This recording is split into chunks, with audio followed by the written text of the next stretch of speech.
Welcome to The Explainer. You hear this term everywhere these days, deep learning, and it's behind so much of the tech we use, like how your phone magically recognizes your face, or how Netflix just knows what you want to watch. So today, we're going to pull back the curtain on this buzzword. We're going to demystify it and really get into the fascinating science of how it all works. All right, so here's our game plan. We'll start with the basic idea of a learning machine. Then we'll look at the main ways machines actually learn. From there, we'll jump into the deep end, no pun intended, to see what makes deep learning so special. We'll figure out when it's the right tool for the job, and finally, we're going to peek under the hood at the engine that drives it all, neural networks. Sound good? Let's do it. Okay, first things first, let's talk about this idea of a learning machine. I know, it sounds like something straight out of a sci-fi movie, right? But the truth is, this stuff is all around us. And the way it works is actually, both pretty straightforward and incredibly powerful at the same time. So, it all boils down to one simple question. How does a machine actually learn anything? I mean, we humans learn from experience, from making mistakes, from being taught things. But a machine? Well, it turns out they have their own ways of learning. And yeah, they're inspired by our own brains, but they're also something else entirely. Look, at the end of the day, machines learn from data, just like we do. But here's the absolute game changer. They do it on a superhuman scale. Think about it. Could you read every single book ever written to understand language? No way, but a machine can. They're tireless, they're precise, and they can chew through mountains of data to find patterns we would never, ever see. It allows them to solve problems that are just way beyond us. Okay, so if machines learn from data, how do we actually teach them? Well, it's not a one-size-fits-all kind of deal. There are actually three main ways we do it, and each one is like a different style of teaching.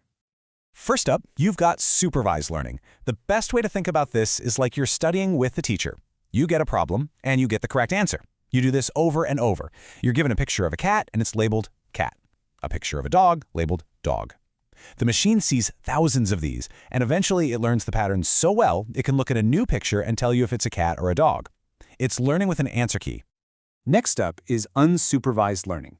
Now, for this one, imagine I just dump a giant, unsorted box of photos in front of you. No labels, no hints. And I say, organize these. You'd start looking for clues, right? Grouping all the beach photos together, all the birthday party photos together. You're the detective, finding the hidden patterns. Well, that's exactly what unsupervised learning does. It takes a whole mess of data and finds the structure all by itself. And finally, we've got reinforcement learning. This one is all about trial and error. Think about training a dog. Good boy, you get a treat. Chewed the furniture? Nope, no treat. The agent, let's say a self-driving car algorithm, is in an environment, the road.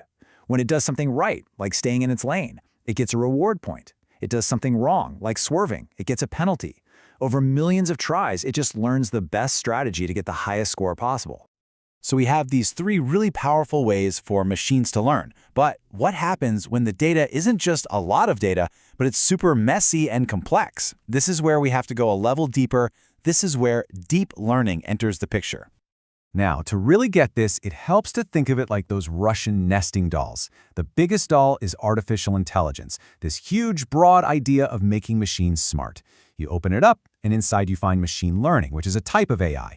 Then you open that one up, and inside is deep learning. It's a specialized, really powerful subset of machine learning. So it's not something new, it's just a more advanced evolution.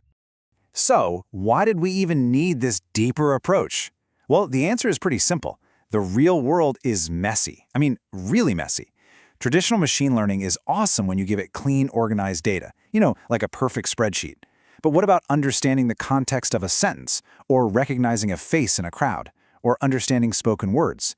That data is unstructured, it's chaotic, and that is exactly the kind of problem deep learning was built to solve. This brings up a really important question, though. Does this mean deep learning is always the best choice? And the answer, maybe surprisingly, is a hard no. It really all comes down to one thing: how much data you've got to play with. Check this out. It's kind of counterintuitive, but if you have a smaller, cleaner data set, a lot of the time traditional machine learning will actually perform better. Those classic algorithms are just more efficient and can get great results without needing a ton of information. Deep learning's complexity can actually get in its own way here. But now, look what happens when the data goes from a little stream to a massive ocean. The performance of traditional machine learning starts to flatten out. It hits a ceiling. Deep learning, though, It just keeps getting better and better. The more data you feed it, the smarter it gets, the more accurate it becomes. This is its superpower. This is why it's changing the game. So what's the secret sauce? What is it about deep learning that lets it handle all this messy, complex data and just keep improving? The answer is a structure that is, well, it's actually inspired by the most complex thing we know, the human brain. At the very heart of deep learning, you'll find something called an artificial neural network.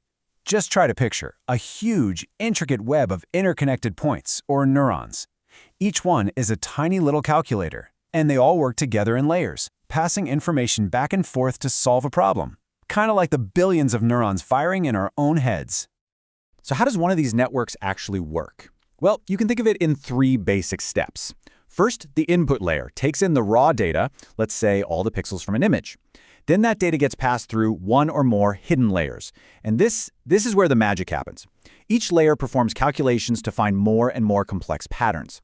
The first layer might see simple edges, the next might see shapes, the next might see an eye or a nose. And finally, the output layer takes everything the hidden layers have learned and makes a final call, like, yep, that's a cat. And this is finally where the word deep in deep learning comes from. A network with just one hidden layer is called a shallow network. It's great for simpler tasks. But a deep network, it has multiple hidden layers, sometimes dozens or even hundreds, stacked one after another. That depth is what gives it its incredible power. Each layer allows it to learn more abstract, more complicated features from the data, building up its understanding from simple lines to complex concepts. And listen, this isn't just some abstract theory for a lab somewhere. It is everywhere. The Face ID that unlocks your phone? That's deep learning. Real-time language translation that lets you have a conversation with someone halfway across the world? Deep learning. The spooky good recommendations you get on Netflix or Spotify? You guessed it. All of these things are powered by deep neural networks chewing through massive amounts of messy, real-world data. So, what's the big takeaway here? Deep learning is this incredibly powerful evolution of machine learning that's perfectly suited for our modern, data-flooded world.